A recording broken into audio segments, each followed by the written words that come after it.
xamante ni destiné au bétail la. pas destiné au bétail mais quel ayca jërë ngeen jëf ci ànd bi ngeen ànd ak seen programme Walfadjri seen émission keppaar gi dellu si nag keppaar gi dañ koy defee lundi ba jeudi dañuy waxtaanee li nga xamante ni moo gën a fës ci actualité waxtaan bi nag dañ si ànd ak ay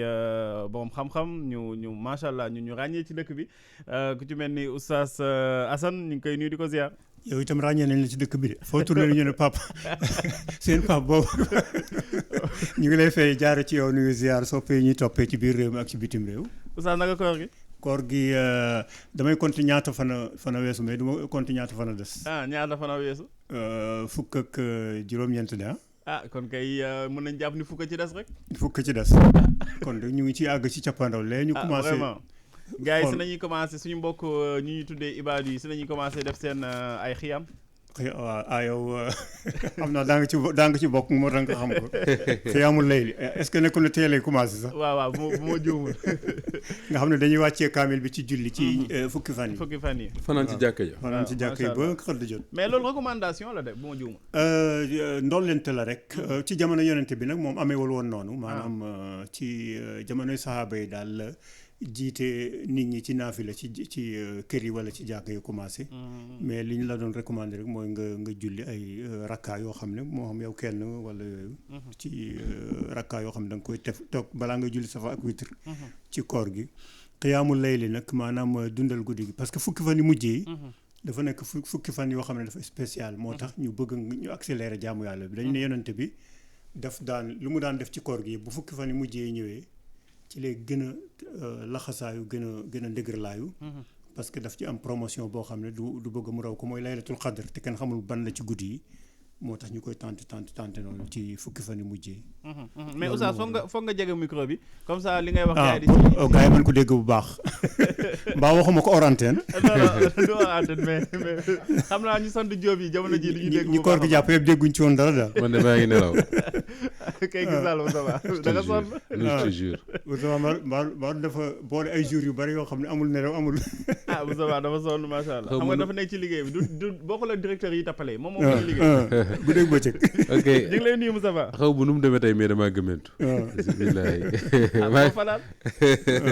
maa ngi lay fay bu baax Pape Mokhtar di nuyu oustaz Rahim Lo DJ Yu ak mbokk yi nga xam yëpp ñoo ñuy déglu. ci Walf FM ci biir réew mi ak ci bitim réew. di ñu topp également ci YouTube tey fan la Walfadjri. waaw tey Walfadjri la. voilà juumul non tey Walf FM la. Walf FM parce que tey le jeudi. d'accord Walf FM yaakaar naa sëñ Baara dafay nekk Walfadjri FM bi. Cheikh Baara Ndiaye moo nekk ci Walfadjri TV. Walfadjri TV donc ñu nekk ci Walfadjri FM la ñuy nekk. jërëjëf. xam nga Cheikh Baara moom bu kiiwee moom borom xam-xam la te ràññee nañ ko réew. ci réew mi man nag du ma borom xam-xam te ràññee wuñ ma ci réew mi. loolu directeur waxatuma chroniqueur bi de directeur loolu foog ñu kaas si mënuñuy def suñu émission lundi ba jeudi bu jógee ju ñu jàll ci suuf jël Cheikh Bara teg ci kaw. waaw loolu dinañ ko lijjanti. loolu boo ñu lijjanti ko. dinañ ko lijjanti bu baax a baax. léegi la de noonu nañuy jaaree nuyu sénégalais yi ñuy déglu ñenn ñi nekk ci transport yi ci embouteillage yi ñenn ñi nekk ci marché yi mais di nuyu particulièrement ñi nga xamante ñi ngi ci station service yi. waaw Moussa Ba démb ak tey démb ci guddi laa romb benn station service ay 23h30 mais li fa nekkoon ci ay oto passé na 50. man kay gis naa image yi nga ci jël. waaw absolument dama jaaxle woon mais tey nag à ma grande surprise ma gis station yi vide pour man station yi jamono jooju. daa am essence jël ba noppi dem. waaw ma ñëw gaare naa si ñaari station. waaw mais station boo ñëw ñun la carburant amul. mais Pape Mokhtar loolu jéyee la ci réew. Vraiment. ndaxte carburant amul moom mooy léppay taxaw. wallaay li taxaw day bari léppay taxaw. du oto yi rek. waxuma sax oto yi nga xam ne boo jëlee ci oto yi rek oto yi transporté nit ñi déjà bu ñu demul duñu mën a liggéey. boole ceeg oto yi war a transporté lu ñuy lekk. am na dëkk yoo xam ne bu oto jugewul Ndakaaru wala Ndar jën du fa am. ak yeneen loolu moom je crois que su fekkee ne gouvernement am na urgence bii moom war naa bokk ci urgence bi ko war a gën a yitteel waaye nag li ma ci jaaxal Pape mooy jamono jooju sénégalais yi nekk ci njàqare boobu te ñu xam ne gouvernement pour le moment li mu wax solution taaba rek la taf yëngal en attendant bés bu gën a rafet parce que crise ba nga xam ne moom la ñu wax ne moo ko waral jeexagul te tant que mu ngi fi jafe-jafe yi defe naa ne du fi gaaw a jóg li ma jaaxal Pape mooy moment boobu président de la République du Sénégal au lieu que mu consacrer l'essentiel de son énergie à jéem a trouver ay solution ci loolu moom ma ngay lijjanti ay transhumants. looloo jaaxal ñëpp. man j'ai été choqué bi ma déggee tey suba président wax ne am na ay maire opposition yu ñu wuy si te am na ñeneen ñoo xam ne dinañ ñëwaat bokk ci ñun dama mais président Macky Sall moom xanaa yëgul ne adduna baa ngi toj adduna baa ngi toj. sage-femme yi tey ci dañ décrété journée sans accouchement dinañ ci ñëw mais boo seetaanee débat bi am démb diggante Marine Le Pen ak Emmanuel Macron nga xam ne ñoom tubaab yooyu Pape loo leen mënti reproché fa seen njiit yi teg curseur bi foofu la mooy ñoom ñi ngi débattre ci ay questions de développement ñoom ñi ngi débattre ci géopolitique ñi ngi débattre ci les conséquences de la guerre en Ukraine ñi ngi débattre ci lan mooy ëllëgu France extra extra ñun pendant ce temps là wax naa ko fii démb ñi ngi débattre ci diw a tëdde diw ak diw tëddewu ko yokk ci le président de la République bi nga xam ne moom moo war a teg le curseur fi nga xam ne fa la bëgg sénégalais yi di fa def l'essentiel de leur énergie moom lan la ñu dikkee tey suba ci taskaru xibaar yi mooy élection législative ku perte yaa xam mais man dinaa am majorité maire yi bokkoon ci opposition bi wuy si nañ ñëw am na ñoo xam ne ñeneen dinañ ñëw je suis vraiment désolé mais j'ai l'impression que ni on est complètement à côté de la plaque. Oustaz station service yi presque amul sax ku fay taxaw am na ku may confirmer ni Moussa Diaw nee na ma je suis dans les embouteillages je confirme ce que tu dis les stations sont vides et les pompistes se tournent les pouces alors demain les pharmaciens privés seront en grève aussi loolu xam naa dinañ si ñëw diggante 8h ba 15h dañuy tëj waaw absolument dinañ si ñëw ci kalam moom ak sage-femme yi seen grève yi nga xamante ni jot nañ ko décréter mais Oustaz tey jii dafa mel ni état du Sénégal jafe-jafe askan bi taxu leen préoccupé parce que bu ñu déggee ni démb fële ca palais de la République 10 heures de temps ñoom Benno Bokk Yaakaar nekk nañ fa di waxtaani mbirum politique def seen i ndogu te problème mu sénégalais benn yoon ñu waxtaanewuñu ko. xam nga politique bu fekkente ne dañ ko taxawal pour politique kese loolu musiba la. politique dafa war a am loo xam ne moo tax mu jóg. loo xam ne askan wi servir askan wi la parce que ñi nekk ci nguur gi ñi nekk ci pouvoir bi dañu war a xam ne jaamu askan wi lañu. boo nekkee jaamu askan wi nag da ngay jaamu soxlay askan wi. nga taxaw ak ñoom ci seen priorité parce que li ñu wax ni xaw na tiitle ci crise bu am fële bu fekkente ne moo tàmbali di impacté nii xaat. waaw te xamuñu. kañ lay jeex. nañu laaj suñu bopp fii ak 6 mois kon ñun fan la ñuy jëm. ak yenn solution alternative. fii ak semaine prochaine oustaz. voilà exactement balaa ngay wax 6 mois fii ak semaine prochaine. léegi nag loolu dama xamul faay boobu ak impact direct boobu lan moo ko waral ndax est-ce que matukaay yi nga xam ne stock yi nga xam ne waroon na am. ba nga xam ne waroon nañu am diir bu yàgg boo xam ne. suñu stock ci wàllu carburant war nañ ko mën a utiliser balaa bu fekkente ne bu taxawee lii ñëw bu taxawee rek jafe-jafe dafay am dal di am directement kon problème am na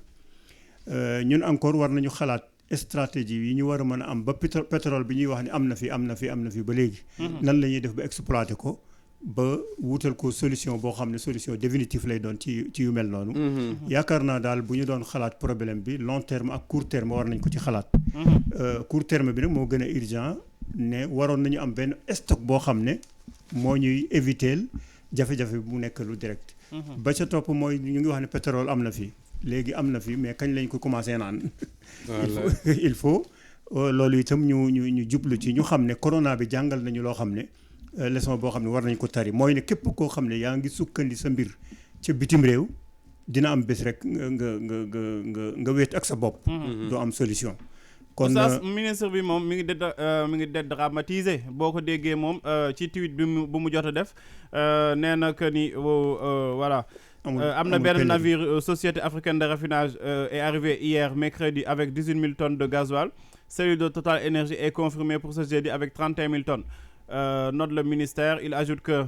18,5 000 tonnes de supercarburant Total Énergie sont en cours de déchargement. Alors est-ce que lii nii mën na tee sénégalais ci diir bu yàgg. ci diir bu yàgg li ñu bëgg daal mooy. solution taf yëngal la rek. waaw ku dem ci station yi daal sachant que ni bitim réew lay jógee te bu ko waa bitim réew gënee soxla ñun dañuy ñàkk. oui c'est sûr. waaw solution bi daal mooy ku dem ci station yi fekk fa essence boo xam ne mu ngi nii. waaye li nga xam ne ñëwagul sax loolu mu ngi mel ne nga am saako dugub te fekk amuloo reer. te xamoo dugub ba sax nan la dugubee loolu yaakaar naa urgence bi weesu na ñuy xaar stock boo xam ne xëy na mu ngi ci géej gi ñëwul.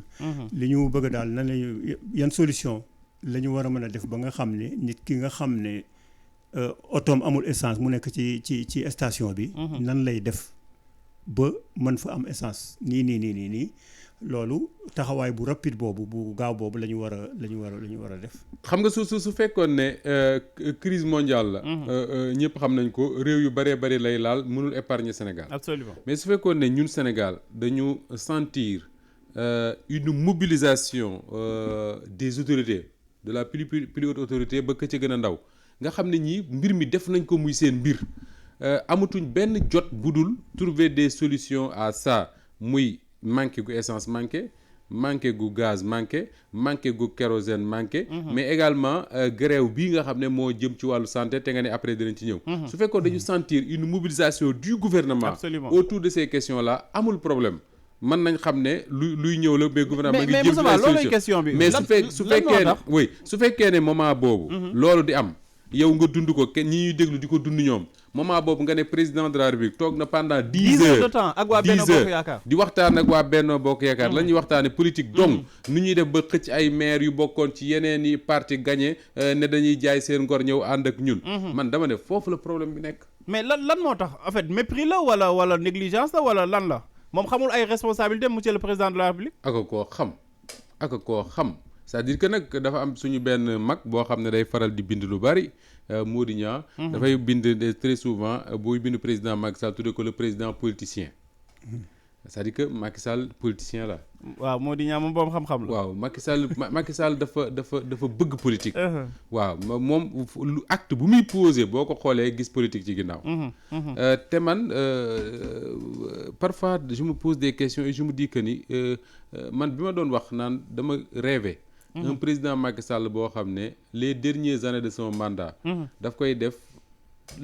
la totalité de son énergie de ses activités. mu consacré au Sénégal et aux Sénégalais seulement. amatul beneen jot bu dul lijjanti mbiru Sénégal. nga xam ne day nekk président boo xam ne bu dee jeexal mandaam en 2024 dañ naan xool leen li mu fi inauguré. xool leen li mu fi tabax xool leen li mu fi changé xool leen ba pare mu ne tàggu naa leen maa ngay dem gis nga su boobaa. fii lay toog ci Mermoz. di mëne vie bu ko neex. su Sénégal soxlaa am jafe-jafe dem woo ko ne ko kaay lijjanti ko waxuma sax Sénégal. mais mën na sax di lijjanti ji lu mel ni Afrique mën na sax dem nekk secrétaire général de l'ONU parce que ñu bari ñu koy tuddal mais nii ma gis mbir yi doxe li ma gën a gis mooy un président politicien qui se prépare à aller à des échéances électorales. un président politicien qui se prépare à des échéances électorales waxtaan bi bu si calmé ñu yeggal ko ak Issa Tine ñu ngi lay nuyu au passage.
jërë ngeen jëf ci ànd bi ngeen ànd ak seen programme Walfadjri Keppar gi dellu si waat na ginnaaw page publicitaire beeg journal bref yi ñu leen présenté léegi 17h ñi nekkoon ci waxtaan bi am solo ñeel wàllu carburant bi nga xamante ne dafa manqué ci Ndakaaru ak ci Sénégal diyeyu léegi ma ay de ci Ndakaaru ak ci Sénégal dégg nañu waa Ziguinchor waa Matam ñeneen ak ñeneen aussi dañuy wax que ni même problème bi am Dakar moom moo fa am alors président bi nag boobu ba tey mi ngi mel ne defagu ci benn en tout cas yéegu ci yàbbiwu ci dinañ ko déglu fii ay fan yu néew mais beneen problème bi am oustaz wala Moustapha Diop mooy voilà mooy problème bi nga xamante ni tey jii nemmeeku nañ ko fii Sénégal ginnaaw ba xale bu jigéen boobu soxna Astu bu ma juumul faatoo ci condition yu doy waar kii ministre de la santé nee na mort largement évitable maanaam quelque part négligence moom moo tax ba soxna soosu ñàkkoon bakkanam dafa am ñett ci sage-femme wala ñeent la Moustapha ñeent juróom-benn la ñuy topp ñeent ñi lañ mandat de dépôt ñaar ñi contrôle judiciaire d'accord loolu nag waral ñoom ñu am benn mouvement d'humeur ñu ne tey jii dañuy def journée boo xamante ni journée sans accouchement la maanaam tey jii bu amoon jigéen boo xamante ni dafa toll ci diggante wala ñëw di matu si dina wut feneen fu mu raw loolu mën a juraat yeneen moor yoo xam ne daf ci am bismillah ñun dañuy dund ay problème mais ni ñuy solutionner problème yi mooy pose problème ci boppam exemple biñ ci faral di joxe toujours Pape Matar mooy boo fekkoon ndox muy balle ci sa biir néeg est-ce que solution bi mooy nga indi siwo rek di as di yóbbu wala bokk li priorité mooy nga seet ndox moomu fan lay ballee nga fatta ko nga door a xool li ngay asee li nekk ci néeg bi loolu mooy suñu problème dinañuy dund ay problème mais solution yi ñu koy indil moo dul nekk solution yu am solo nit koo xam ne bakkanam mënoon na sauver ci bi muy am doom mu am négligence ba loolu amul léegi loolu catastrophe la boo xam ne loolu dafa mel ni rey nga sénégalais yëpp parce que benn doomu sénégalais boobu nga rey kan la naroon doon absolument ak ñan la naroon jur lu ëpp population Sénégal bu boobaa rey nga ko léegi loolu crime la boo xam ne bu rëy la léegi nan lañu koy solutionner nan lañu koy mën a solutionner mooy ñu dellu ci la ko waral hôpitaux yi en général wala place fajukaay yi boo ca dem jafe na nga dem ba génn ci te doo ci génne ak mer dëgg la léeg-léeg parce que communication bi sax yenn saa yi moo dul jàll da ngay kii fii nga laajte ñu ne la laajal kële wala yooyu doo am information léeg-léeg ngay laajte benn département ci biir hôpital bi mais pour nga am ku lay jox information loolu la malade bi encore yenn saa yi sur le plan psychologique ni ñuy jëflanteeg moom daf ko yokk beneen feebar bu bokkul ak feebaram kon dama yaakaar ne suñu santé bi ci boppam la ñu war a xool ni ñuy doxalee ba nga xam ne ku fa dem boo nga war faa wéree mais bañ faa jëlee jàngoro boo xam dafa yokkuwaat ci sa jàngoro yi te fekk réglé wuñu fekk joyanti wuñu doxalin wi loolu dafay continuer di am lii ngay dégg ni am na ba kooku dee na ci bu fekkente ne nii lañ koy solutionné balaa fukki weer ak ñaar balaa déwén lu mel noonu mën na amaat feneen parce que sanction rek du solution mais bu jafe-jafe amee da ngay jël matukaay yi nga xam ne mooy dindi problème bi ci cëslaay ba mooy ki nga xam ne mooy taxawee ci wàllu taxawu nit ki ci wàllu santéem mu xam responsabilité am xëy na xam nañu ko mën nañu wax ne docteurs yi xamuñu seen responsabilité mën nañu wax ne itam amuñu ay sage-femme wala ay docteurs yu qualifiés mais mën naa wax ne li ñu dal ci équipe nationale ci ay at yu bare ci ginnaaw moo ñu dal ci secteur yëpp mooy da ngay am ay joueurs mais doo am équipe da ngay am ay joueurs mais doo am équipe suñu docteurs yi ci ñi gën ci Afrique lañu ci ñu gën a mën a faj la ñu bare ci Afrique ak ci fudul Afrique fii la ñuy jàngee sax loolu ñu jàng dem seen réew di def lu am solo mais équipe la ñu amul maanaam gestion bi utilisation bi loolu mooy suñu problème premièrement boo demoon ci dëkku kaw yi tey bu ñuy wax santé toujours dañuy yaakaar ne ci dëkku taax yi rek mais am na dëkku kaw yoo xam ne tey bari na lu ñuy ñaxtu ci Walfadjri te li ñuy ñaxtu mooy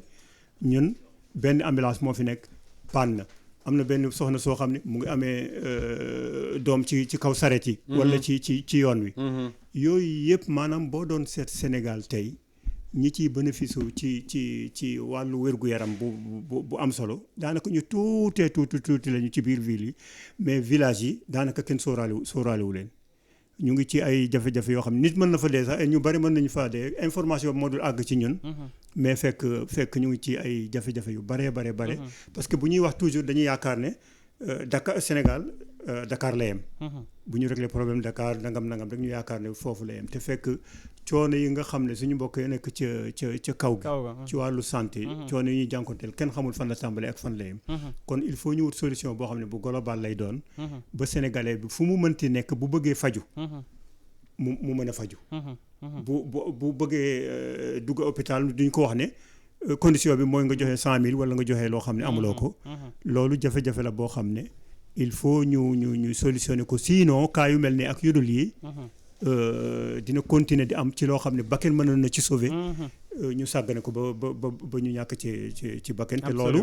warul am ci warul woon nekk ci lu ñuy dund ci biir Sénégal ci 21e siècle bi wala sinon boo xanaa ñu delluwaat ci jamonoy maam yi wuti ji ay xas ak ay reen bu dee carburant bi itam ñu delluwaat ci ay fas ak ay mbaam loolu il faut ñuy solutionner problème yi ci fa mu soxee ko normalement tey comme ni ko Moustapha waxee kenn warul woon am jot tey wallaahi lu dul ñaari problème yi nga xam ne mu ngi sekk Sénégal nan lañ koy solutionner problème mu santé bi acca daar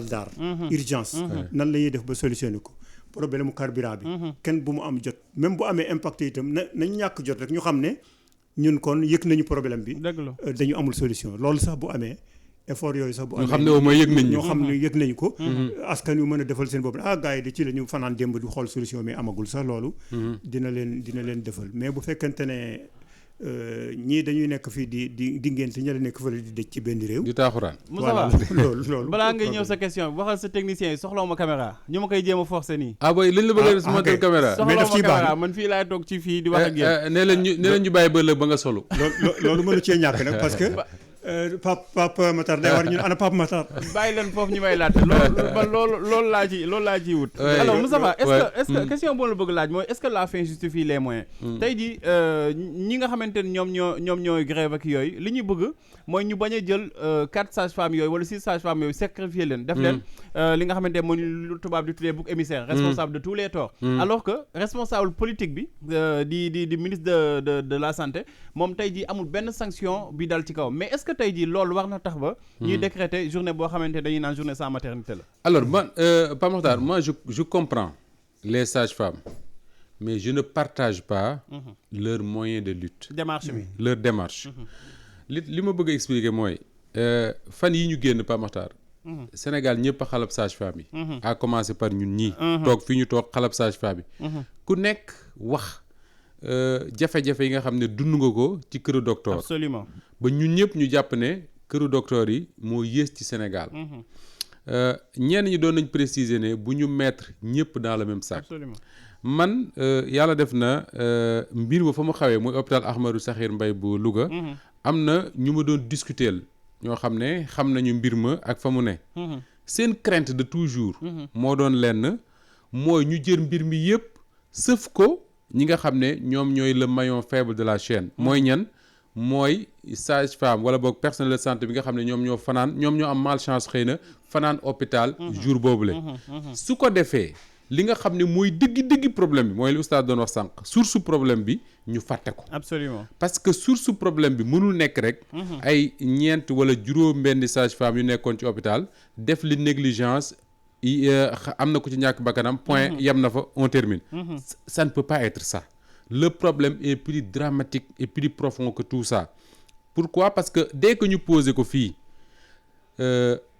astu soxna boobu bi jigéen ñi waxee ku nekk raconté la nga jaar da nga naan kon Sénégal bés bu ñu yeewoo rek mën nañu am téeméeri astu soxna te loolu nag la responsabilité elle est d'abord politique au lieu d'être autre chose parce que ñoom ñooy jël décision yi man j'ai été étonné de lire quelque part que ni hôpital Ahmadou Sakhir Mbaye boobu ministre de la santé actuel bañ ko falee ba léegi mosu fa teg tànkam j'ai lu ça j'ai lu ñaata la hôpital bi di jot par année ci subvention yu demee noonu tout cela réuni fait que tey da nga naan est-ce que naruñu rek sacrifier le maillon faible mooy sage-femme yow pour que ñëpp noppi et loolu ce serait une grande erreur pourquoi parce que au lieu que ñu xolli góom bi faj ko dañ ciy taf dara rek mu fermé wu te fekk ne lay metti ma nga ci biir ba léegi lu mu yàgg-yàgg dina wulleekuwaat ñëwaat muy beneen bi mooy quand même ñun ñii yor ay micro di wax bis bu ñu doon grève micro yi la ñuy bàyyi ñeneen noonu jàngalekat yi bu ñuy grève CREI yi la ñuy bàyyi bañ a jàngale ji donc sage-femme yi man je me pose des questions je me dis est-ce que c'est une organisation syndicale d'abord parce que li ma mësuma dégg Sénégal enfin bariwul en tout cas miinuma ko xëy na bu amee ñu jubanti ma un syndicat des sages-femmes association moom am na. waaw est-ce que association am na droit mener une grève comme bi ñu wax nii ne journée sans accouchement ou c'est des questions que je me pose. Même bu fekkee ne am nañ droit bi. doo fekk jàngoro la koy faj jur beneen jàngoro. Absolument. Comme dit oustaz. Tey jii man je crois que responsabilité je parle en termes de responsabilité responsabilité wu sage-femme moo doon mener ce combat là tout en se disant que ni ñun dañu am beneen responsabilité éthique et morale buy nekk suñu ndodd mooy ñun sage-femme tant que ñu ngi Sénégal waruñu nangu ñu ne benn jigéen ma ngay joxe dund far ñàkk bakkanam mais nag Pape Makhtar il faut que ñu bañ a fàtte benn affaire que ni ñoom sage-femme yooyu bu ñu amee droit wu agir mën nañ agir mais état wu Sénégal bii toog di xool mbir mi di am man moo ma jaaxal parce que su fekkee ne grève dafa am. bu leen neexee réquisitionné. c'est vrai gis nga bu ñu dee grève état wu Sénégal su ko neexee maternité yi marché par force. absolument day réquisitionné yenn ci ña fay liggéey ku ci demul ñu jaar la ci yoon. enseignants yi bu ñu grévé. defoon nañ leen fi kay 6 heures du matin police ak gendarmerie dem jël leen seen kër yóbbu leen ci classe. mais exactement. mais man j'ai l'impression que ni cette journée là man daal xawma lu xew ci réew mi. Pape Makhtar am na lu xew ci réew mi de parce que j'ai l'impression que ni cette journée là ñi mu soxal mooy ñi nga xam ne ñoo dem hôpital ñeneen ñi intéressé wu leen tey jii waroon na fekk le ministre de la santé. exprimer wu ci. wax ci lu leer a leer. su fekkee ne dafay dalal parce que nag. xel yi mu dalal xel yi. parce que sage-femme yooyu ci njabootu ministre de la santé la ñu bokk. ñoom bu ñu amee sentiment wu tey Pape Makhtar que ni sénégalais yi dañ leen a joxañ ñëpp ne ñoom ñoo fi yées parce que depuis quelques jours loolu la ñuy wax depuis ba weer wi teroo ba léegi. ministre de la santé bi nga xam ne moo leen njaboote war a nekk seen premier protecteur ministre boobu taxaw ne dee gi am Louga waroon naa mën a ñàkk te la ko waral négligence la. ñu commencé jël ñooñu présenter procureur jël yóbbu ci juge placé sous mandat de dépôt ñeneen ñi ñu may leen liberté provisoire en attendant leur procès bi ñu prévoir le 27 su ma juumul. mais ñooñu faaw ñu wequ.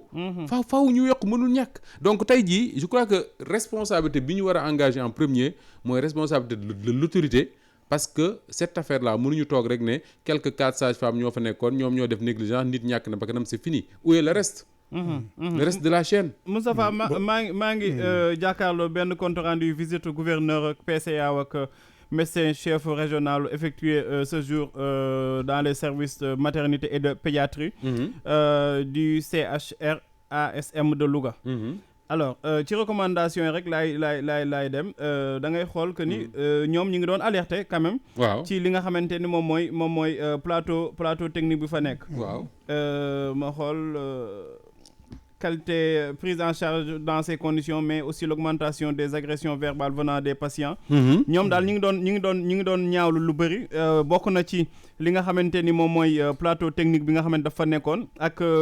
imagerie imagerie boo xamante ni nee nañu woon léegi mu yàqu sax noonu la ñu bind carrément. ak personnel yi parfois dañuy jànkonte ay difficultés ak population parce que dañ leen parfois ñàkkal teggin wala ñu leen di xas wala ñu leen wax ju ñaaw. loolu yëpp amoon na depuis le 15 septembre 2021 et bizarrement dégg nañu ki nga xamante ni moom mooy ministre de la santé ci benn plateau de télévision mu ni moom musul jot genre rapport yi difficultés yi ñoom aussi yàgg nañ koy wax ñoom médecins yi. bien sûr difficultés yi ñuy jànkonte foofu ci hôpital Sakhir. xam nga man sa Ahmed Sakhir Mbaye bu Louga xam nga lan mooy sama crainte oustaz. moo di ne dans notre façon même ñun ñii di wax ci mbir yu mel nii bu ñu deful ndànk dinañ dem ba exposer le personnel de santé. ñëpp xam nañ ne suñu hôpitaux yi tey. muy foo ci dem di nga am la naqari ndax li oustaz wax sànq parfois accueil bi ça pose problème parfois nga bëgg ku la taxawu way am na benn soxna bu may nett li bëri ki démb que ni jëkkëram ci yu mel noonu la kii ba ñàkk ba kanam yooyu yëpp am na fi mais teewul suñu hôpital yi am na ay médecins ak i sage-femme ak infirmier yoo xam ne ña ngay def seen liggéey na mu ware ñooñu lañ war a wane en exemple su ko defee ñi nga xam ne nekkuñu fa su ay sanctions jotee ñu jël ay sanctions teg ko seen kaw mais bu fekkee ne ñun dañoo bëgg exposer ñi nga xam ne ñoo ñu war a faj ne dara baaxu fa nañu leen daanaka jafaltaal mais bu li muy jur mooy li nga xam ne moom la personnel de santé bu hôpital bu Louga di dénoncé mooy nit ñuy ñëw di yëkkati ay wax yu ñagas di ko teg ci seen kaw finalement mënoo dem hôpital war a ànd ak sa xel di dalal xel parce que da ngay faj nga ñëw booy ñëw hôpital ànd ak tiitaange ça c'est nga vraiment benn information Pape yi Matar nii bu wax. am solo nee nañu ci même compte rendu bi pour les besoins de la réhabilitation des anciens locaux la moitié du service de maternité et la totalité du service de pédiatrie ont été mises à la disposition de l'entreprise par l'hôpital depuis le 10 mars 2020. Depuis cette date, la maternité fonctionne avec la moitié de sa capacité sans aucune baisse des flux venant de la périphérie. La pédiatrie a été hébergée dans la moitié du service de médecine interne avec des locaux inadaptés, notamment pour l'unité de néonatologie. Tout en poursuivant la discussion, le groupe s'est rendu en pédiatrie où Dr Georges Bazolo nous a fait le point des difficultés dans la prise en charge liée à l'inadaptation des locaux, surtout en ce qui concerne la néonatologie. La salle dédiée a même été traitée par la division hygiène pour cause d'infestation par des insectes ainsi que des couveuses. Le groupe a constaté que les nouveau-nés sont alignés sur des lits pour grands enfants. C'est-à-dire ñoom Moustapha bu ñu jëloon en compte ces recommandations là quelque part peut-être li ñuy jël responsabilité di ko teg ci médecin beeg directeur bi loolu lay wax sànq ba léegi voilà. c'est-à-dire que ñeenti sage-femme yooyu ñu teg prison en attendant ñu àtte leen ak seen ñaari morom yi ñu may liberté provisoire man du ma ne amuñu benn responsabilité ci li xew mais lii nga wax nii Pape lu tax autorités yi nanguwuñ ko wax ñoom kay nanguwuñu sax que ni nanguwuñ ko wax te loolu hôpital boo dem ci Sénégal daanaka daanaka moo fa am fekk moo fa am daanaka hôpital Dantec semaine bi passé rek wax nañ ne nañ ko daaneel waaw ndax jafe-jafe ya fa nekk ci yu mel nii kon responsabilité bi daal mu ngi ci ñi nga xam ne ñoo yore wàllu santé bi président de la République moo ci jiitu ministère de la santé topp ci ñoom nañu xam ne ñu ngi ci santé boo xam ne amul santé il faut ñu defar ko joyanti ko Sénégal mu ngi mel ne dañu gaaw a fàtte lii ñuy coow nii fii ak ñaari semaine rek dafay fekk ñu fàtte ko seetal bateau le Joola ak catastrophe boobu ak ñi mu bakkeen yi mu fàtte ci biir Sénégal mais est-ce que servir nañu leçon ba bu ñu duggee ci oto yi wala ci béréb bu mënti béréb bu daal surcharge baa ngi fii boo demee ci usines yi encore amul extincteur boo xam ne bu dara xewee sax ñu mën a mucc ñun daal balaa ñuy wax ci problème rek fekk am na ba pare jaan dafay romb ba pare ñu topp ci watit wi di dóor te dañuy dóor ñaari dóor rek ñu dellu fa ñu nekkoon waaw mais man oustaz mi ngay fàttali bateau le Joola bi mu suuxee man boobu reporter stagiaire laa woon populaire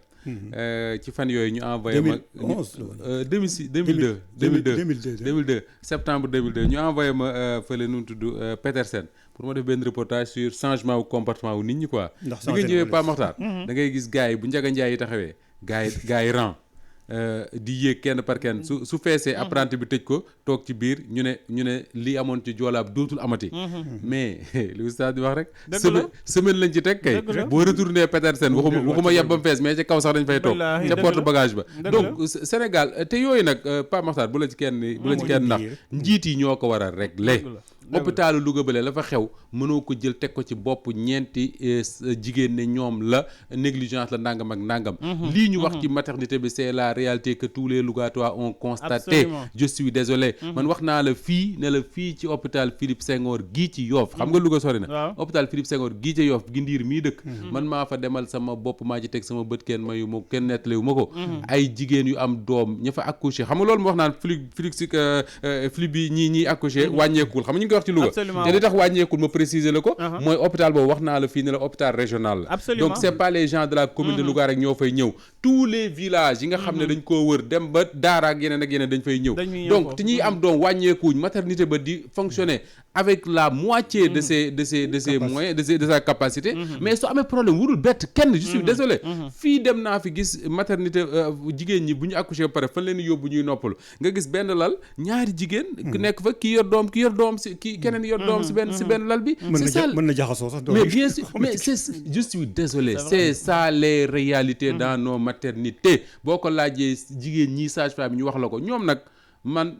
je ne suis pas leur défenseur. la xew Louga rapport yi ministère bi commandé wane na ne négligence am na ca soit mais dama ne elles ne sont pas les seuls responsables. du négligence kese négligence ak insuffisance. non du négligence kese. négligence ak insuffisance bu garaaw a garaaw. dama jàpp ne sax ñoom. mais léegi lan moo tax oustaz dafa tombeek seen ñu sanctionné négligence bi te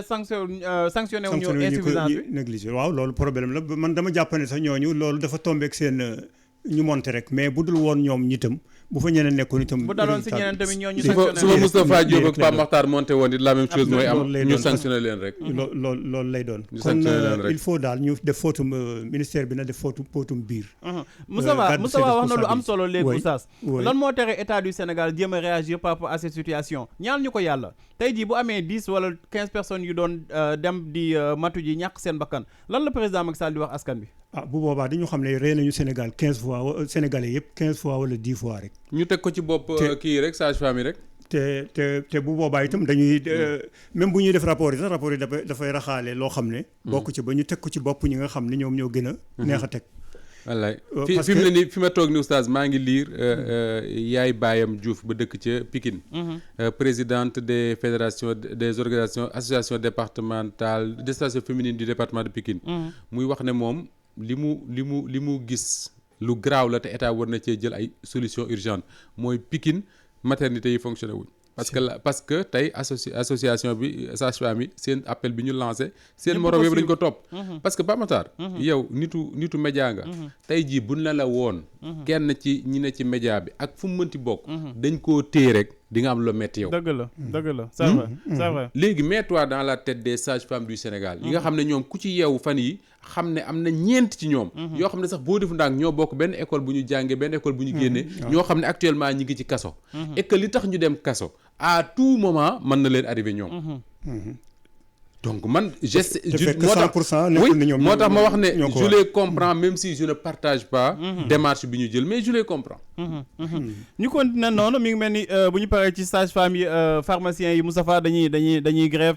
suba dañuy wàcce seeni rideau li ko waral nag mooy pharmacie bi nga xamante ni moom moo nekk fële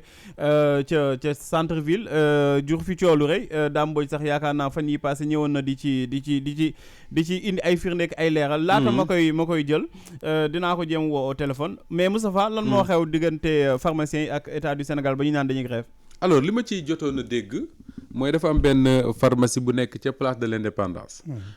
ñu ne hôtel immeuble bi hôtel Indépendance nekk dafa am benn pharmacie bu ne ca suuf boo xam ne depuis ay dizaines d'années moo fa ne am soxna su ko yoroon di fa liggéey soxna sax su ma deful mi ngi tudd Aminata Balde moomule mu dem ba benn moment ñu ne dañuy liggéeyaat fi nga xam ne mooy pharmacie ba immeuble fa mu nekk en fait bañ koy liggéey naturellement moom dafay déplacé wu installé pharmacie am feneen léegi ñu yaakaaroon ne bu ñu liggéeyee ba pare moom day dellusiwaat jëlaat fi nga xam ne mooy place ba mu nekkoon continuer def liggéeyam mais à leur grande surprise damay wax rek li ñu nettali xaw ma ba xam dëgg la xaw ma dëgg à leur grande surprise nee na bi ñu paree ci liggéey boobu ñu gis ne place ba dañ koo jox keneen ki ñu ko jox kan la ñu ne ki ñu ko jox mi ngi tudd Aminata Gassama suma juumul en tout cas daal li leer mooy ki ñu ko jox doomu Macky Gassama la te Macky Gassama ne c'est pas n'importe qui dans ce pays parce que Macky Gassama oustaz mooy turandoowu président de la République muy Macky Sall alors est-ce que loolu moo tax ñu jox ko xañ ko kële c'est tout un problème boo xam ne c'est assez compliqué à expliquer mais daal li mu jur te ñëpp xam ko moo di ne ñi nga xam ne ñooy syndicat des pharmaciens privés du Sénégal ñoom ñoo wax ne suba diggante 8h ba 15h dina tëj seeni officine ndax dañuy jàppale seen mbokk moomu di Aminata Balde te mbir mi xëy na Pape Makhtar boo jotee Dame Mbodj moom dina ci ñëw mais dafa am ci yu sew yu ci bari yu dem ba laal le ministère de la santé te ma yaakaar ne lu mënoon a ñàkk la ci réewum Sénégal mi la waaw parce que bu fekkente ne dafa am ku fi nekkoon kay ñu ne dañu bëgg defaraat place bi ñu defar ko ba mu sotti naturellement kooku moo fa war a dellu bu dee. waaw bu fekkee jàmm rek a xew wala bokk ñu wax ko lu leer. loo xam ne mooy tax ba ñu war ko remplacer keneen. parce que génnal ñu defar rek warul tax ñu ne ñàkk nga sa place léegi génnoon nga. defar nañu pare nañu yow dootoo fi nekk. dootoo fi nekk loolu moom yoon sax moo ci war a. léegi pour man kay oustaz jéye ji mooy sage-femme yi def nañ journée sans lan lañ ko tuddee accouchement ça accouchement waa SAMES muy médecin Sénégal ñu nga ca grève ba pharmacien yi bu subaa ñu jël waa léegi Sénégal moom fu ñu nar a jëm jëmul te ñu ne ci weeru koor boole ci jëmul kër te secteur yooyu dafa sensible ba nga xam ne maanaam koo xam ne dafa ñëw am doom waaw moom tànnalul boppam ban jour lay am doom wala ban heure wallaay nga ñëw ñu ne ñoom kat dañu grève loolu bu ko déggee rek sax dara mën na ko dal yow da ngay am doom te waaw dañu grève am na jigéen ñoo xam ne bu ñu leen waxoon ne semaine bii ci ngeen war a mucc bu ñu déggee grève bu ñu deful ndànk mucc tey dëgg la moo tax daal dëgg la ngeen may ma jël Dame bismillah Dame national oustaz Dame national waaw mais maa ngi lay ziar ak sa équipe yow ak ñoom Moustapha ak ñëpp maa ngi lay ziar baax Oustaz Assane moo fa toog ak Moustapha waaw mais Oustaz Assane maa ngi koy ziar moom tamit sëñ Dame ñu ngi lay ziar te bu fi kenn layam Dame daf koy tere waaw comme ni nga koy waxee toujours Oustaz waaw damay tere layam Sénégal de mais layam bi nag fépp foo jël secteur yëpp ñu ngi layam surtout secteur bi ngeen dugg tey muy mbirum paj mi moom tappale yeeg layam yi fa la ëpp daam ci pharmacie bi pharmacie yi di grève nañu bëgg nga expliquer ñu cause bi bu la neexee boo paree ci loolu nga am peut-être ay mots ci par rapport ak sage-femme yi nga xamante ne dañu nekk en mouvement d'humeur waaw jërëjëf d'abord dama leen di féliciter ci li ngeen dugal poñ bi nga xam ne moom mooy actualité bi actuellement ci Sénégal mooy pharmaciens yi nga xam ni dañoo grève pour une demi-journée pour protester par rapport ak li nga xam ne moo xew ci seen secteur ma ci profité di féliciter le secrétaire général du syndicat des pharmaciens nga xam ne ñu ngi koy jaay doole ci côté bu nekk man xam naa ni ñu koy bunduxataale bëgg ko jaay doole surtout Diouf Sarr ak équipe bam yëpp yi nga xam ne ñoo nekk autour de Diouf Sarr mu jël son courage à deux mains donc loolu maa ngi koy rafetlu beneen bi mooy di profité ci loolu di wax ordre des médecins de ordre des pharmaciens ñoom tam ñu jël seen responsabilité comme ni ko syndicat pharmaciens yi defee ci coow li nga xam ne moom damay laaj ma war ko leeral pour sénégalais yi xam li tax pharmaciens yi taxaw ni tey dañuy tëj seen i officine te jaay doole bi dafa ëpp ci ministère bi léegi nag dafa am lu simple la ci mën naa ko tënkal ñi nga xam ni ndaxte xaw ma waxtu bi leen dese mais li nga xam ne moo ci am solo mooy dafa am benn pharmacie bu nekk ca place de l'indépendance boo xam ne ci ñi miin Dakar ak ñi miin place de l'indépendance ma nga ca hôtel de l'indépendance mooy hôtel boobu nga xam ni mi ngi def face ak place de l'indépendance hôtel boobu nag ci suufu hôtel bi ci rez-de-chaussée bi dafa am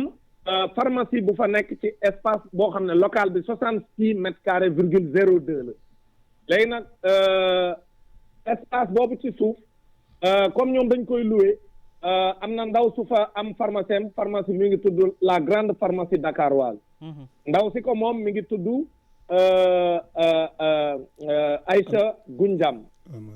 Aïcha Goundiam la tudd Aïcha Goundiam Mbodj Aïcha Goundiam Mbodj bi li ko andi mooy jëkkëram moo sant borom këram moo sant Mbodj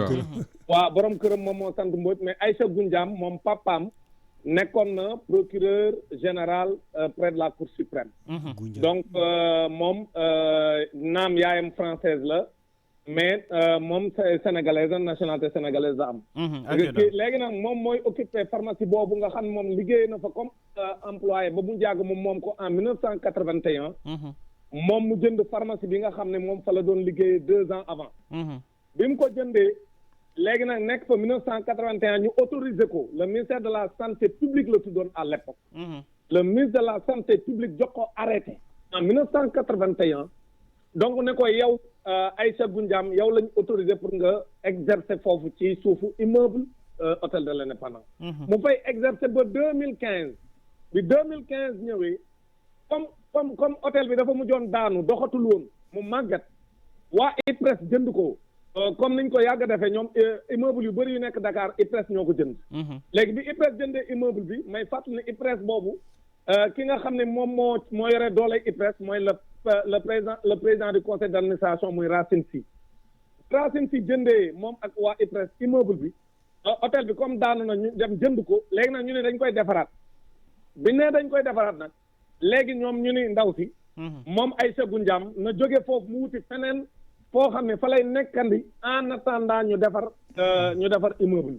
ndaw si tamit donc daal di dem transférer pharmacien ci wetu mairie de Dakar bii léegi bi mu fa demee transféré léegi ñoom ñuy liggéey di liggéey ba 2018 ñuy waaj a pare mu bind leen moom Aïcha Goundiam bind le DG de l'IPRES ne ko léegi maa ngi leen di déglu comme yéen a ngi liggéey te pareegu leen te man maa am droit delluwaat foofu léegi bu ngeen paree rek na ngeen ma wax seen nouvelle condition yi ngeen ma koy joxe mais man maa ci am droit parce que man maa am priorité selon l'acte uniforme de l'OHADA léegi bi mu bindee loolu wax leen ko léegi ñoom ñu daan ne ko léegi tontu ko boobu ñoom tam boobu le directeur s'appelait Moudou Mbengue Secouba moom moo fa nekkoon mu bind ko tontu ko ne ko léegi d'accord nañ la koo dencal bu ñu paree rek daañ la wax nga rapproché wu ci sunu direction du bâtiment bi yor wàllu bâtiment ci IPRES mu wax la yan condition lan la koy joxe waat ndaw si daal ne kon léegi maa ngi leen di déglu léegi ñoom ñu toog ba mu neex leen ñu daal di defar benn arrêté Diouf Sarr daal di gis ni kon léegi ñee moom Aïcha Goundiam moom moo am droit dem fa Diouf Sarr nag bëgg a protéger koo xam ne jege ñaale président Macky Sall la bu tudd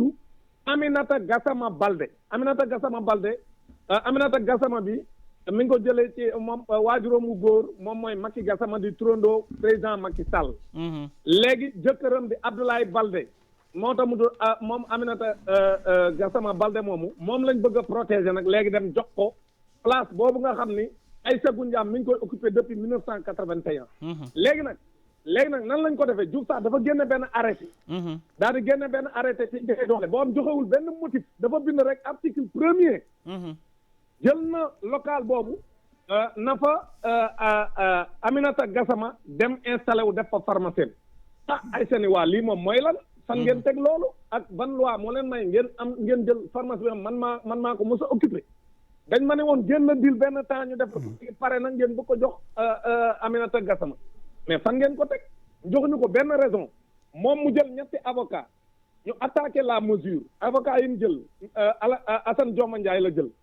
Boukounta Diallo ak maître Massokhna Kane ñoom ñett ñoo dem attaqué au niveau de la chambre administrative de la Cour suprême ñu attaqué la décision de Diouf Sarr biñ ko attaqué Diouf Sarr dem jël agent judiciaire de l'État dem jël tous les moyens de l'État dem mais Cour suprême quand même jël ay responsabilités dem annulé l'arrêté de Diouf Sarr ne ko amoo droit jox pharmacie boobu Aminata Gassama léegi avec beaucoup de motifs yu mu fa joxe cité vraiment beaucoup d'articles dans le droit international et cetera et beaucoup d'autres choses wax ne ko amoo droit def loolu moom Cour suprême def loolu au niveau de la chambre administrative léegi Diouf Sarr daan ne ah bon léegi kon comme dañ ñoo xañ loolu léegi man d'autorité damay jël beneen arrêté boo xam ne léegi nag damay abroger l'arrêté de 1981 bi nga moom la Aïcha Goundiam amoon mu def arrêté am signé ko le 22 février bii ñu génn daan ne léegi moom décidé na ni moom Aminata Gassama par force moom lay jox pharmacie boobu léegi nag loolu moom la pharmacien yi tey taxaw ni jaay doole bi Diouf Sarr di def fan la ko teg ak kan moo koy làq ma ne leen kenn làq ko ku dul président Macky Sall mi bëgg a jël cousinam jox ko pharmacie jàmbur ci jaay doole parce que moom mooy président de la République parce que Diouf Sarr moom moo la gën a xam ne arrêté boobu je rappelle que les avocats yi attaqué woon premier arrêté ba mu defoon waaw attaqué waat nañ ko au niveau de la Cour suprême mais li ci gën a jombetu loolu lan la ñaari affaire la c'est-à-dire dafa am partie boo xam ne si moom mooy partie pharmacie bi mais partie bi ci des mooy la local bi tamit comme am na contentieux te ñoom waa IPRES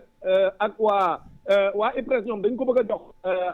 jegeñaale président Macky Sall mooy cousine président Macky Sall Aminata Gassama léegi ñoom it attaqué nañ ko au niveau du tribunal du commerce le tribunal du commerce nag le président Lamotte moo fa nekk le président Lamotte nag dafa war a atte jot na mu atte depuis 1 an les avocats de Aïcha Goundiam ñi ngi attaqué bàyyi boo xam ne dañ ko signal Aminata Gassama illégalement lañ ko signal bàyyi bi ñoom dañoo dem jël benn bàyyi commercial dem signé ko pour jox ko local bi alors que amu ci droit selon l'acte uniforme de l'OHADA léegi nag ñoom avocats yi attaqué ko au niveau du tribunal du commerce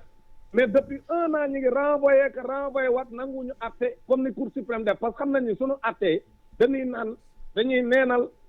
bail commercial boobu ñu signé parce que ci ay tappale nañ ko signé te dama leen di jox benn tappale bu am ci bail commercial boobu ñu signé Aminata Gassama waaw tënku ko daam waxtu mi ngi xaw a dab Aminata Gassama xam nga lu ñu ko defal ci bail bi article 12 bi ci bail commercial bi ñu signal Aminata Gassama moom IPRES dafa wax ci biir article bi ni léegi local bii muy loué Aminata Gassama daan yu ko justice Sénégal teg moom Aminata Gassama mi ñu koy loué moom moo koy fay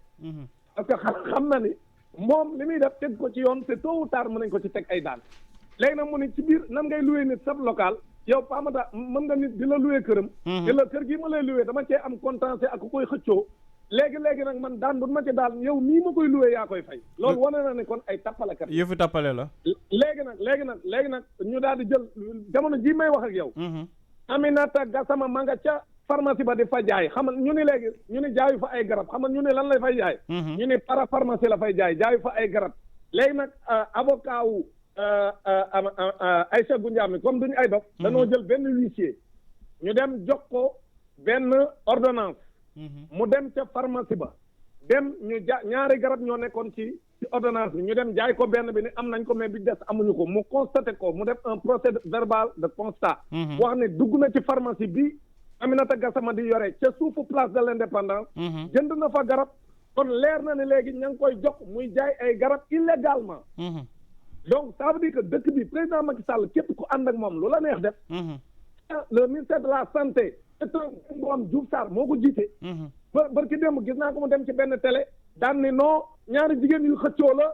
soow jigéen la c'est pas vrai c'est pas ça soow li mooy Diouf Sarr moom mooy protéger jege ñaale président Macky Sall bu tudd Aminata Gassama Baldé bu bëgg a foqati pharmacie Aïcha Goundiame jox ko ci jaay doole loolu moo tax pharmaciens yi tey ñu tëj wax ne pare nañ pour bu fekkee ne Diouf Sarr ak président Macky Sall delluwuñ ginnaaw ñoom dinañ tëj pharmacie yi dans les jours qui viennent et je les félicite pour leur courage parce que bu seen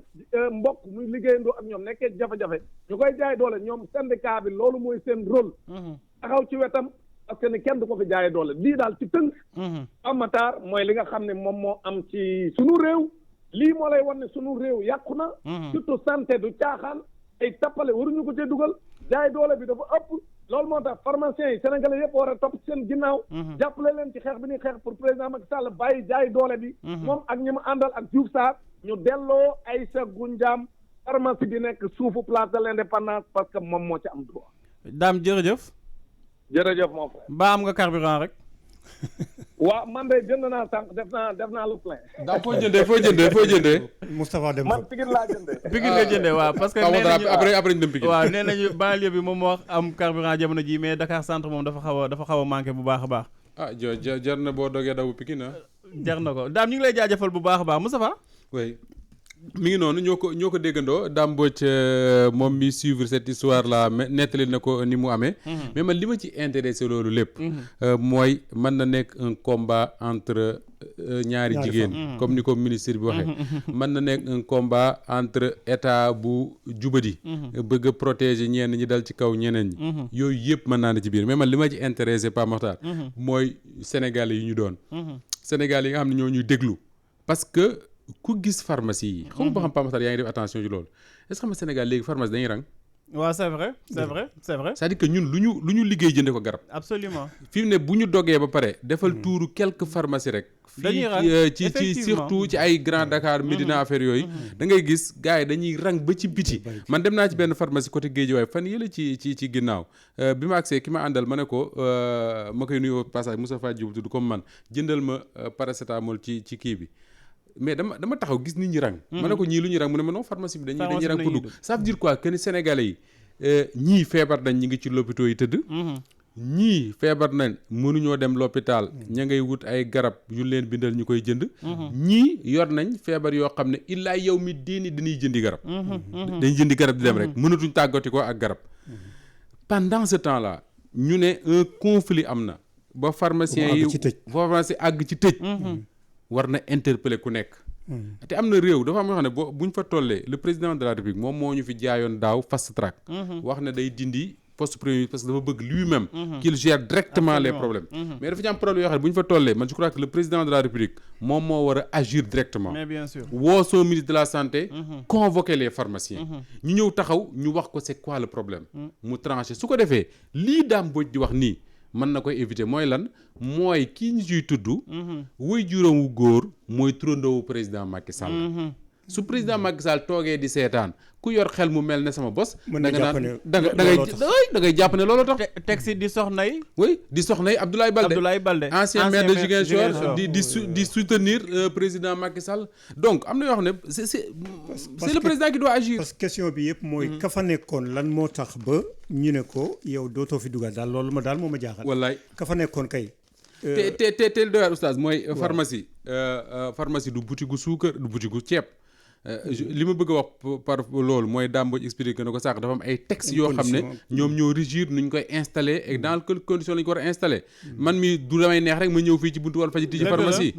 même bu fekkee dama diplômé en pharmacie aw ma droit ñëw fii rek ci buntu Walfadjri tijji sama pharmacie donc ka ko tijji foofu bu fekkoon ne dañuy jaay suukar mbaa ceeb ña ko luye mën nañ ne ñun kër waa IPRES dañoo jënd immeuble bi tabaxaat ko defar ko léegi dañ ko bëgg a luye keneen parce que lam ñuy fay moo ëpp mais mbiru pharmacie demewul noonu mais président Macky Sall demewul noonu accusation yu gravissime yi ñuy teg ci noddam te aussi kenn mënul weddi ni conflit d'intérêt quelque part daf ciy am lan moo tere moom dana jafe weddi de vraiment lan moo tax mu jéem a diligenter mbir yi wala mu xool feneen foo xamante ni da koy jox cousine bi mu dem liggéey bu buggee liggéey non en réalité ci réew mu normal laa wax de parce que aussi mën nañu remettre en cause waxu Dame Mbodj mais yaakaar naa huissier de justice moom koo xamante ne ku assermenté la kooku sañul di wax loo xamante ne amul xam nga man journaliste la su ma dee déglu ay fait wala may déglu koy wax damay xool li ci constant li nga xam ne kenn mënu koo dindi absolument li ñu mënta dindi mooy Aminata Goundiam Mbodj moo fa newoon x année mu ne fa di jaay Aïcha li ñu mënta dindi mooy IPRES jënd nañ immeuble ba defaraat ko moom ñu ne ko na dem wuti feneen en attendant ñu pare te loolu mooy normal loolu kenn moo ko dindi li ñu mënti dindi leneen mooy ba ñu paree joxaatuñ ko mu installé fa nam fa installé woon point d'interrogation exactement lu tax muy question li ñu mënta dindi également mooy ki mu ko séqal cousinu président de la République li ñu mënta dindi mooy ki mu ko séqal soxnas Abdoulaye Balde yooyu mooy yi ñu mënta dindi yi ci des nag li oustaz wax c'est des questions yoo xam ne dañ koy teg di ko laaj lan moo tax ministre bi ñu dem cour suprême defe naa loola Dame Mbodj wax sànq ñu tranché jox soxna si raison d'après li Dame Mbodj wax ministre bi jaar ci ginnaaw def leneen c'est des questions qu'on se pose lan moo tax depuis que ñu jël dossier bi jox ko benn àttekat bu tudd Lamotte boobu ba léegi ñuy xaar àtte wuñu c'est une question qu'on se pose lan moo tax Lamotte menn mi Lamotte yaa le magistrat Lamotte oui lan moo tax ñu nekk ci c'est pas Lamotte de la fédération sénégalaise de football ah non je sais voilà donc lan moo tax ñu nekk ci problème boobu ñu ne pharmacie ba Aminata Gassama ma nga fa di jaay lam fay jaay mooy lan ay paramédicaux loolu lañ waxa loolu foofu la question yi nekk te loolu balaa fay keneen di dugg comme que wuute am na kay balaa fay keneen di dugg xanaa dañu war a régler kii boobu ba pare ñu door a wax ndax kii mooy dugg wala kale mooy dugg wallaay maanaam yi ciy lënte daal bari na bari waay boo xam ne justice rek moo ci mën a taxaw xaw ma na justice bu mel noonu bu am liberté boobu am na wala déet waaye justice rek moo mën a taxaw ne kii na continuer fii wala bokk remplir conditions yi moo tax jox nañ ko kële loolu daal yaakaar naa ay décret wu ministre rek yu mel noonu warul tax ba koo xam ne dañu ko luye woon mais oustaz ñuy defaraat période yu ñuy indi seen loi boobu ci affaire location ki yooyu ñoom dañu doon wër télé yi di naan képp ki nga xamante ne dañu la génne même boo yoree magasin yow même bu ñu tabaxee ba noppi yow yaa war a ñëwaat voilà dañ koy wax toujours mais appliqué wu ñu ko te loolu effectivement loolu yoon lool OHADA moom moo ko wax nangu ñu koy respecté ñoom seen bopp bu fekkonte ne sax dañu ne conditions yu bees yi de kii remplir ko exactement kële dugal nañ ko bu boobaa moom ñu xam ne moom moo ko remplirul mais koo xam ne laaj na leen ne leen yan condition laa mën a delloo foofu diggante boobu rek ñu ne keneen a fa dugal te oustaz man dama jàpp ne les xam nga bu doon conflit entre benn daam ak beneen rek du ñu intéressé ñun xëy na mais su ci le syndicat des pharmaciens duggee je les crois assez sérieux mais bien sûr je les crois vraiment assez sérieux pour di bañ a dugg ci benn combat boo xam ne xam